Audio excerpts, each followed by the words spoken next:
Okay, so today is day 60 of being housed, and I'm just here at the library in the Quiet Pod, and a friend just came and dropped by, and they mentioned that they feel led to write a book, and so they asked me. They said the first thing I think I need to do is get one of those IS something N numbers. So thankfully here in Canada, an ISBN number is it's free. You just have to create an account. And anyway, so I just went through that process with them, and I was thinking, well, this would be wonderful. Like, it's always good to like while I'm going through these things, it's always good to assume that if one person needs assistance with that, that many other people might also need assistance with it. And it's just good to provide that information. And so I was thinking, okay, I'll do that with this computer, but this computer doesn't have. I'm fairly certain on my other computer I have like a recording device that will actually go through and record virtually what your cursor is doing. And I was thinking maybe I'll do like a mock registration for the ISBN, so I can and I'll record that. Then I'll put like a sound over or an overlay for the sound, and I'll do then I'll talk with you. While I do that. And I think that'll provide. I think it'll just show you step-by-step instruction on how to do it. Then I can provide you with just the little bit of information that I know. I'd be more than happy to share with you.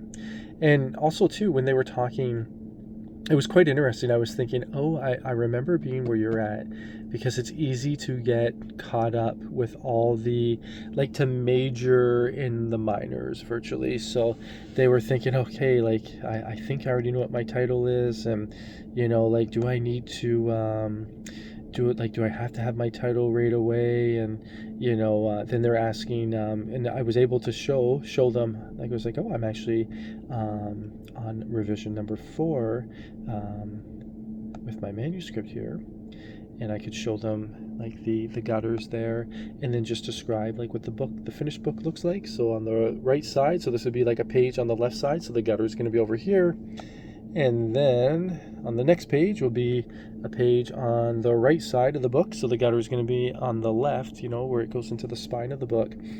And so this is just the way it looks, when it's in a non-printed form or a non-printed view. And so just detailed little of those, or bits and pieces of the technical aspects. And but then I just encourage them with this metaphor. So I'm happy. I'm going to share this with you as well. I just said it's similar to like somebody who's doing like a bust, and they're a sculptor, and say they're going to mold the bust out of clay.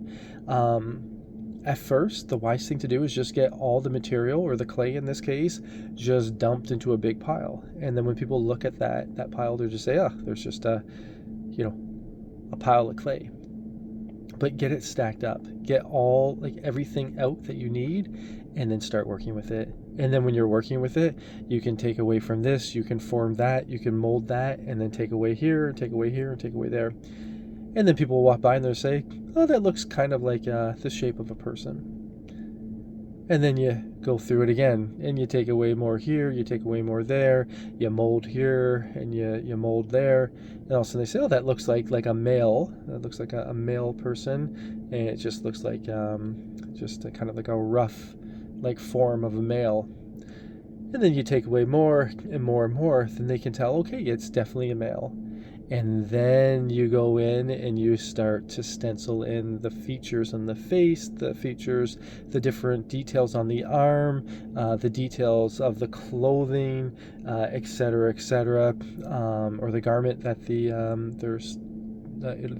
it'll appear like they're wearing. You start doing the details, then people will walk by and they'll say, oh, that actually looks like so and so, or looks like this or that.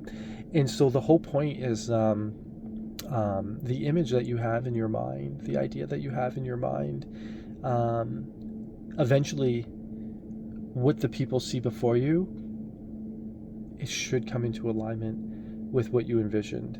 But at first, it's just a matter of not overthinking it and just getting as much out as possible, and then just revising, taking away, cutting the trim, or cutting the fat, etc., or trimming the fat, etc. And then the next thing I shared, and again, I'll share this with you, is it can be very well. This morning, I believe, is the morning when I had the three adjectives, so cumbersome, arduous, and then I forget what the last adjective was. But anyways, it can feel cumbersome. It's just a slow moving process, and it's very hard. I find like one of the greatest difficulties with writing is writing itself. It's just getting the ideas out onto paper, and it's easy to start writing and think, well, wait a second, how does this read to others? Or, oh goodness, as I'm writing this, I realize like this doesn't match with that. I understand, the chronology of this and this and this and how it flows from one to another, but I don't know how to get those specific details in there so the reader is able to follow, from a chronological or sequential in a sequential order, and if they don't have that, then this isn't going to make any sense, and I understand it makes sense because I understand the context behind it. And you realize like the difficulty in misinterpretation and the difficulty in just even properly representing an abstract idea, and or even just clear ideas that you have inside, and putting them out in such a way where the reader is going to be entertained, they're going to enjoy what they're reading, but they're also going to be able to follow along, so it builds, and it has like a little bit of structure to it. And then I said the last thing that I'll advise to you is the biggest battle you're going to have is with yourself. It's really easy to fall prey to doubt. It's really easy to sit down and then be distracted, and then be distracted, and then be distracted again. It's really easy to start questioning your own abilities. And but the encouragement that I gave is everything that anybody's done, and anything that you see people do, and they seem to do it rather simply, and they seem to be a pro, as it were, as we often say.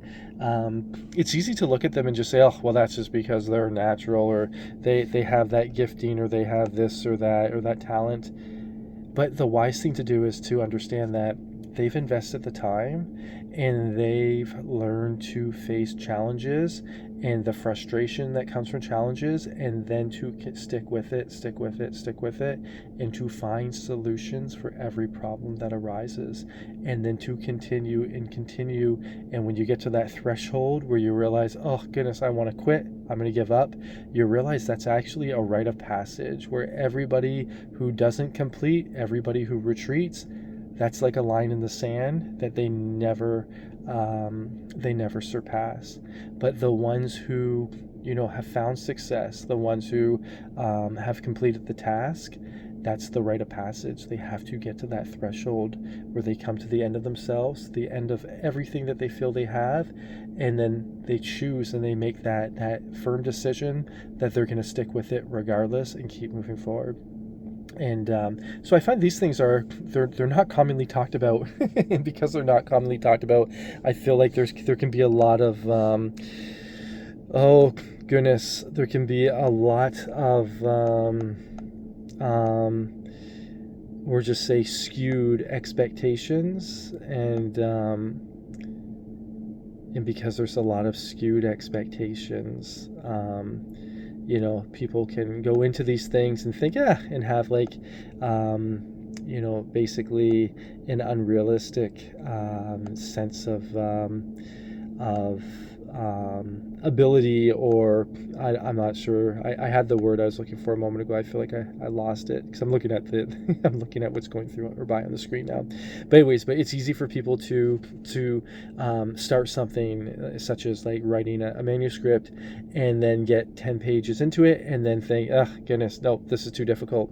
It's wise, I think, if we talk about these things with the actuality of the way they are, then those that want to endeavor and to go through like this process, they have like a more realistic expectation, and then they can just count the cost. And if it's something that they're going to do, they have to learn to stick with it regardless. And once again, if there's a problem, then they're accountable to find the solution and then apply the solution. So anyhow, I thought that was it was a nice conversation. And this is another thing I'm noting too, and if I can speak anything to each of you as encouragement, when you start to endeavor, or you start to branch out into things that are less commonly sought. So like writing, I would say, is it's not overly conventional. Like in our society, it might be more conventional, I think, than it was before, but it's not as common. But anyways, when you start doing this, you're going to learn different things as you go through it. And the most wonderful thing is when others, when they see that you've stuck with it and you're continuing with these things, and then if they have a similar interest somewhere down the line, there's nothing more rewarding than, just passing along a little information to help others who are where you used to be. And it might not even be that profound, like the things that you're sharing. They might be very simple things, but you realize like just how valuable it is to have others that are currently doing what you're desiring to do, that can even just give you those tidbits of information, which can really ease like any stress that you have, and encourage you to take that next step. So anyways, without further ado, I'm going to resume with this fourth revision of the Planes and People Watching and manuscript, and I'm excited, and I'm gonna do that video for the ISBN number, or the ISBN registration here in Canada. I'll do that video later, and I'll upload it as soon as possible. Okay, it's it's fun to learn. It's fun to grow. God bless you.